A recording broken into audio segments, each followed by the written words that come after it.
welcome to another episode of SwillinGrog's Wonderful World of Beer. This time around I'll be reviewing Hofbräu Original, 5.1% alcohol by volume, a product of Germany. So, what more can I tell you about Hofbräu Original? Well, it comes in this 11.2 fluid ounce or 330ml green bottle.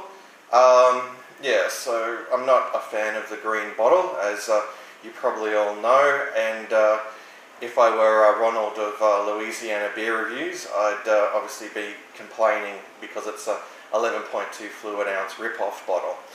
Anyway, I did actually review this about 6 or 7 months ago, but I scrapped that review as yeah, the bottle I had was really badly skunked. So let's hope it's better this time around, and this review actually sees the light of day.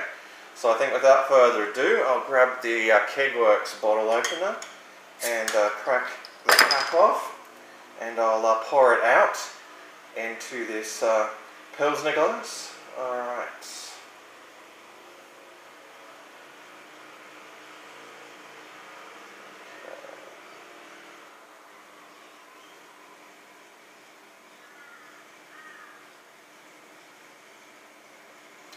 Alright, nice pour there.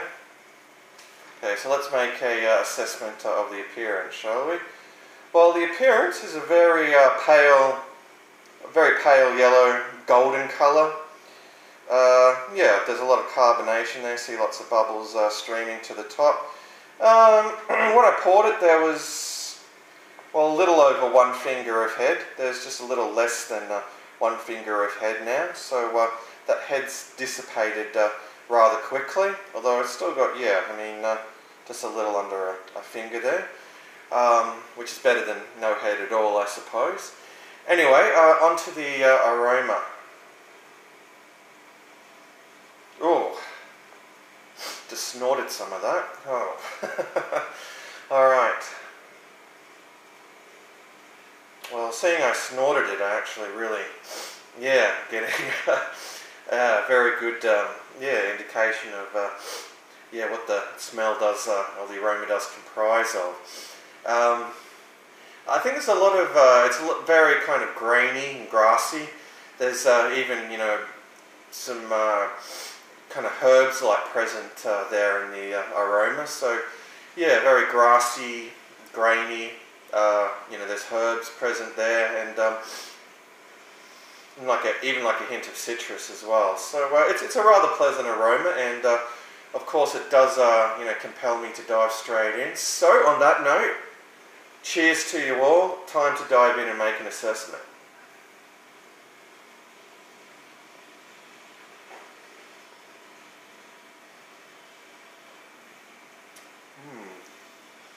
Alright, it's got a nice hot bite.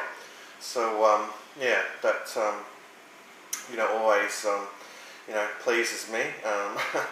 Yeah, so very pleased to see that it's got a nice hot bite. So yeah, but what could I say about the flavour up front? Well, it's very sweet, very malty. You know, got a nice you know, breadiness to it as well. Again, something that I really you know, like to see. Yeah, but so far on the first gulp, it's tasting very, very pleasant, very refreshing. Alright, so on to the next gulp.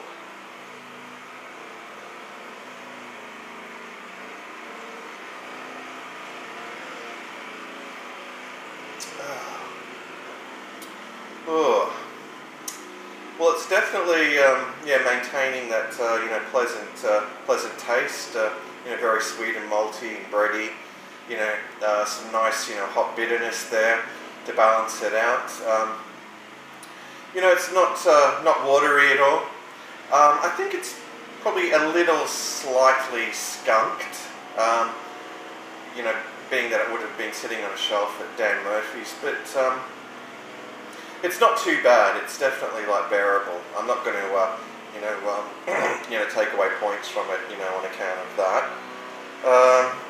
Look, I must apologise for yeah, that noise of that lawnmower there. It's you know, very typical, you know, I mean, of this place. I, you know, often, you know, go to do a beer review in the afternoon and someone's mowing their frickin' lawn. It's just, So annoying. But that's the reason I didn't actually do a review outside. But yeah, so damn noisy. You can hear it here inside with the doors closed.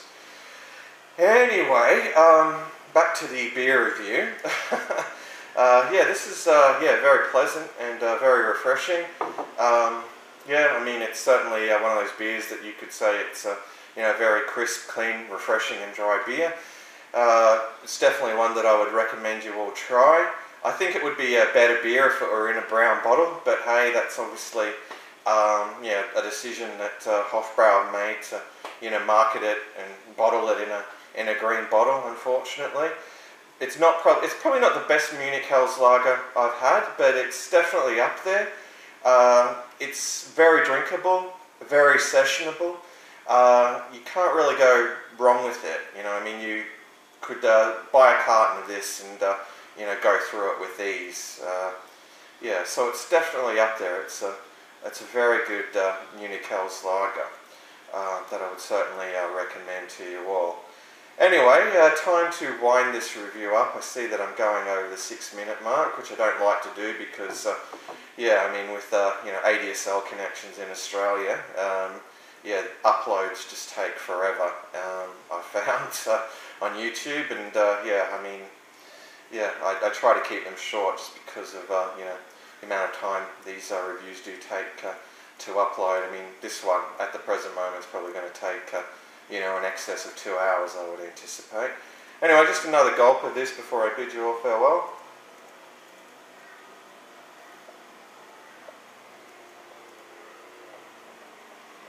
Alright, well, nearly time for me to bid you all farewell, but I yeah, do have to give it a score out of 10, don't I?